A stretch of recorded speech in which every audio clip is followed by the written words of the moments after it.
பண்ணாதவங்க சப்ஸ்கிரைப் பண்ணுங்க. அப்படியே பக்கத்துல இருக்க பெல் ஐகானையும் பிரஸ் பண்ணுங்க.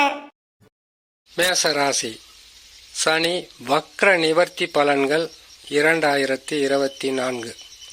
மேச ராசிக்காரர்களுக்கு சனி பகவான் வக்ர நிவர்த்தி அடைந்தவுடன் அதிவேகமாக வளர்ச்சியையும் வெற்றியையும் கொடுக்கக்கூடிய ஸ்தானத்தில் சனி பகவான் அமர்ந்து விடுவார்.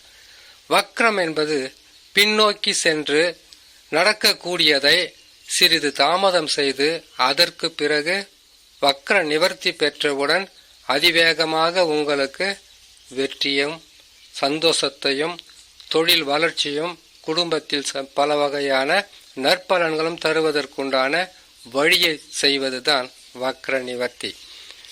சனி பகவானை பொறுத்த வரையில் ஒரு ராசிக்கு நல்ல இடங்கள் என்று சொல்லக்கூடிய 3, 6, 11ஆம் இடங்களில் அமரும்போது நற்பலன்களை தருவார். இது ஜோதிட விதி.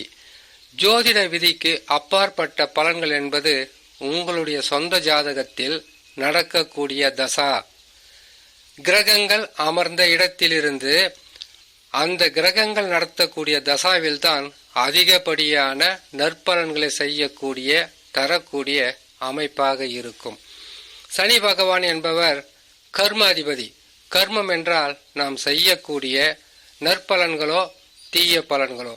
நல்ல இடத்தில் வரும்போது நற்பலன்களை தருவார், கெட்ட இடங்களில் வரும்போது கெடு பலன்களை தருவார்.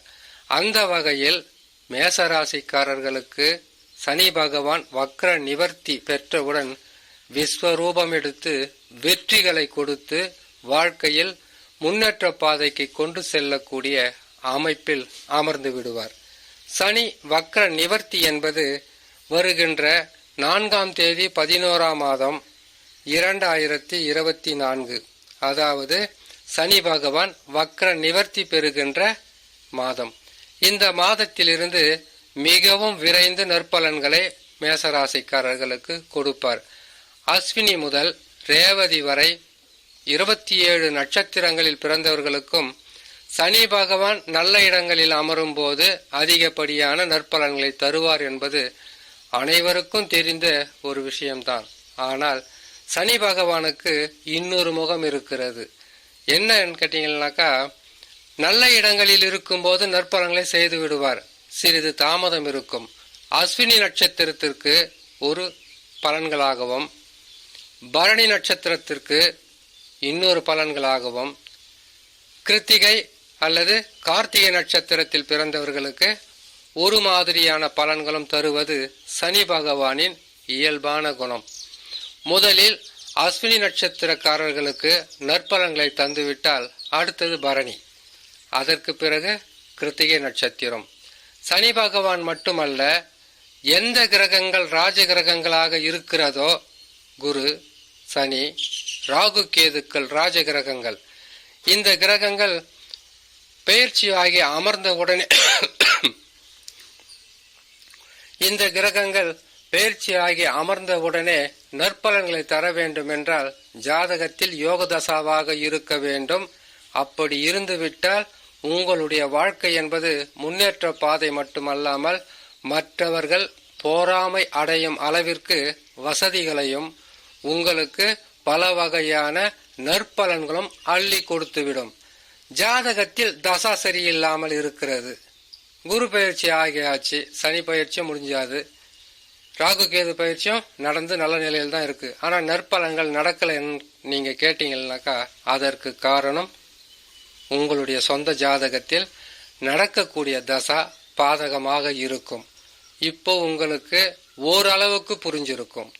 இந்த வகையில் சனி பகவானை பொறுத்தவரையில் பின்னோக்கி அமர்ந்திருந்த 5 மாதங்களுக்கு பிறகு வக்ர நிவர்த்தி பெற்றவுடன் மேசராசிக்காரர்களுக்கு அருமையான நற்பலன்களும் அதிர்ஷ்ட வாய்ப்புகளும் பல வகையான அதிர்ஷ்டங்களும் வெற்றிகளும் பெறுவதற்குண்டான வழியாக செய்வார். ஏன்னு கேட்டீங்கன்னாக்கா, வக்ர நிவர்த்தி பெற்ற ஓராண்டுக்கு பிறகு பயிற்சியாகி விடுவார். அதற்கு முன்பதாகவே வேக வேகமாக உங்களுக்கு நற்பலன்களை செய்ய வேண்டிய கடமையில் சனி பகவான் செயல்பட்டு எண்ணற்ற நற்பலன்களை செய்வார். இதற்கு காரணம் அவருடைய சுயசாரத்தில் செல்லும்போது, சுய புத்தியில் இருக்கும்போது அதிகப்படியான வளர்ச்சி என்பது கட்டாயமாக இருக்கும். மேசராசிக்காரர்கள் சனி பகவான் வக்கர நிவர்த்தி பெற்றவுடன் எதை செய்ய வேண்டுமோ அதை சீக்கிரமாக செய்து உங்களுடைய வாழ்க்கைக்காக, குடும்பத்திற்காக, செய்யும் தொழிலுக்காக எத்தகையான சிறப்பான பலன்களை செய்து நீங்கள் உங்களுக்காக பாதுகாப்பு செய்து கொள்ள வேண்டுமோ அதை செய்து கொள்வது மிகவும் நல்லதாக இருக்கும். காரணம், 11ஆம் இடத்திலிருந்து சனி பகவான் மாறியதுமே 7.5 சனியாக வந்து விடுவார்.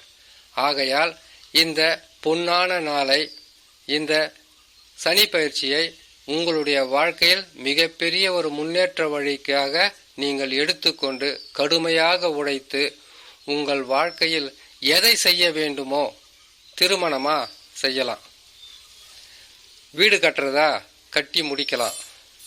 அப்படி வீடு கட்டி முடிக்கும்போது கெட்ட நேரங்களில் நீங்கள் செய்தால் கடனாளிகளாகவும் பிரச்சனை உள்ள மனிதர்களாகவும் மாறக்கூடிய ஒரு சூழ்நிலையாக இருக்கும். சனி பகவானே 11இல் இருக்கும்போது நீங்கள் செய்தால் உங்களுக்கு பல வகையான உதவிகள் கிடைத்து எடுத்த முயற்சிகளில் வெற்றி பெறுவதற்குண்டான வழியை செய்வார். திருமணம் கைகூடாதவர்களுக்கு கூட திருமணம் கைகூடி வாழ்க்கையில் இல்லற வாழ்க்கை என்பது நல்லறமாக முடியும். இதனால் வரையில் தொழிலை மிகவும் பின்தங்கி இருந்திருந்தால் சனி பகவான் வக்ர நிவர்த்தி பெற்றவுடன் நீங்கள் உங்களுடைய தொழிலை மிகவும் அதிகப்படியான வளர்ச்சி பாதையில் கொண்டு செல்வதற்குண்டான வழியை நீங்களாகவே முடிவு செய்ய வேண்டும். எந்த கிரகமாக இருந்தாலும் தானாக வந்து கொடுக்காது. அந்த கிரகங்கள் நல்ல நிலையில் அமரும் போது ஒவ்வொரு ராசிக்காரர்களும் இந்த நல்ல நேரத்தை வீணாக்காமல் உங்களுடைய எதிர்கால வாழ்வுக்காக பயன்படுத்தி அதிலிருந்து உங்களுடைய வாழ்க்கையும் குடும்பத்தையும் தொழிலையும் காப்பாற்றிக் கொள்வது உங்களுடைய கடமையாக இருக்கும்.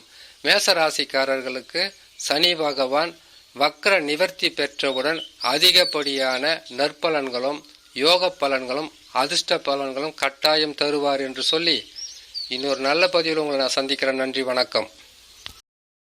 மேலும் தகவலுக்கு எங்க சேனலை மறக்காம சப்ஸ்கிரைப் பண்ணுங்க. நன்றி.